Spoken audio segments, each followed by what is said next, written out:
Max Step-by-Step Maths Learning. Reflecting shapes.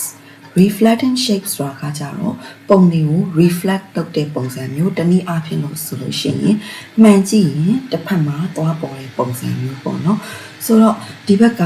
right hand ဆိုရင် mirror ထဲမှာ left hand ပေါ်တယ်ဒီဆိုဒီပုံစံနဲ့သဘောတဘာဝတူပါတယ် Okay ဆိုတော့ဒီမှာ example problems လေးတွေလေ့လာကြည့်ရအောင် copy each diagram and reflect the shape in the x-axis ဆိုတော့ဒီမှာ reflect လုပ်ရမယ် axis က x-axis ကို reflect လုပ်ရမှာလား y-axis ကို reflect လုပ်ရမှာလားဆိုတာကိုတခြားလေးဖတ်မိထားဖို့လိုပါတယ်ဆိုတော့ကြည့်ရအောင် A မှာ x-axis အတိုင်းဖြစ်တဲ့အတွက်ပုံဒီ x-axis ကတစ်ဖက်မှာတွားပြီးတော့မှ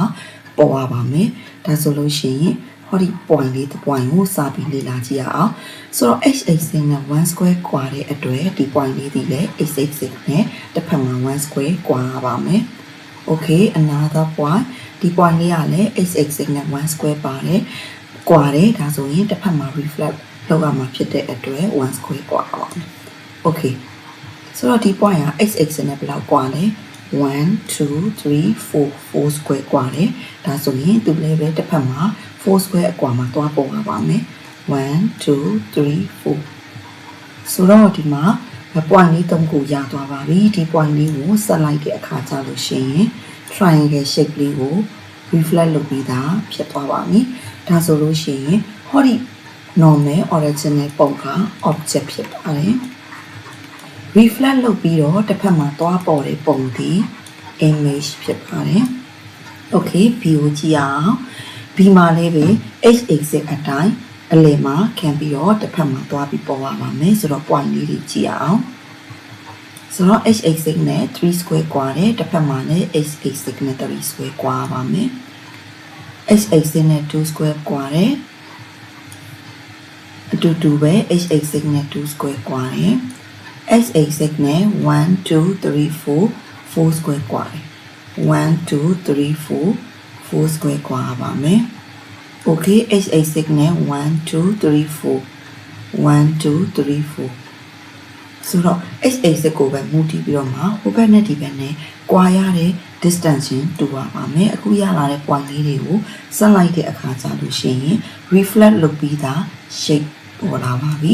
ဆိုတော့ဒီ original ပုံစံပထမပုံဒီ object ဖြစ်ပါတယ်နောက်ပေါ်လာတဲ့ပုံဒီ image ဖြစ်ပါတယ် Okay စီကိုကြည့်ရအောင်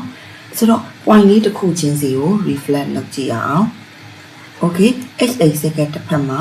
1 square တစ်ဖက်မှာလည်းပဲ1 square กว่าရှိရပါမယ်တစ်ဖက်မှာ1 square 1 square Okay 1 2 3 4 x-axis နဲ့4 square กว่าမှာရှိတယ်1 2 3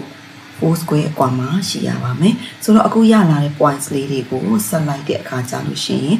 reflect လုပ်ပြီးသားပုံလေးပေါ်လာပါမယ်ဆိုတော့ဒီမှာလည်းပဲအတူတူပါပဲ original ပုံဒီ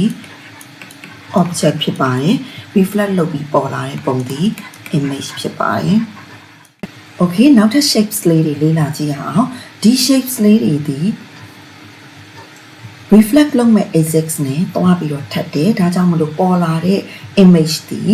object နဲ့တွားပြီးတော့ထပ်တဲ့အခါမျိုးမှာဆွဲတဲ့ shapes လေးတွေကိုလေ့လာကြည့်ရအောင်ပထမအဆုံးသူလေးပဲ point လေးတစ်ခုချင်းစီတိုင်း reflect လုပ်ကြည့်ရအောင်ဆိုတော့အခု blue dot လေးဒီ y axis reflect လုပ်မဲ့ y axis နဲ့2 square distance ကွာပါတယ်ဒါဆိုရင်1 2 Okay red dot လေးပေါ်လာပြီဆိုတော့ဒီလိုပုံစံလေးတွေမှာဆိုလို့ရှိရင် different color ကိုသုံးရင်ပို့ပြီးတော့အဆင်ပြေပါတယ် y axis နဲ့2 square y axis ကတစ်ဖက်မှာရောက်သွားပါပြီဒီ point လေးဒီဆိုတော့ y axis နဲ့1 square ဆိုတော့သူလည်းတစ်ဖက်မှာ y axis နဲ့1 square ဒါဆိုရင်ဒီ red dots လေးတွေကို connect လုပ်တဲ့အခါကျရင် reflect လုပ်တဲ့ပုံလေးပေါ်လာပါပြီ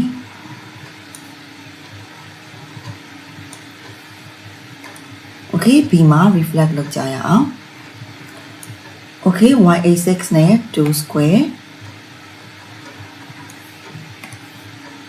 y axis နဲ့1 square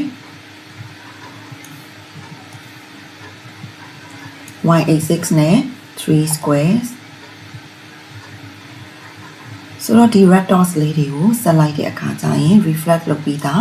image လေးပေါ်လာပါပြီ Okay စီမှာလည်းအလားတူပါပဲ y axis နဲ့ 1 squares y axis နဲ့ 2 squares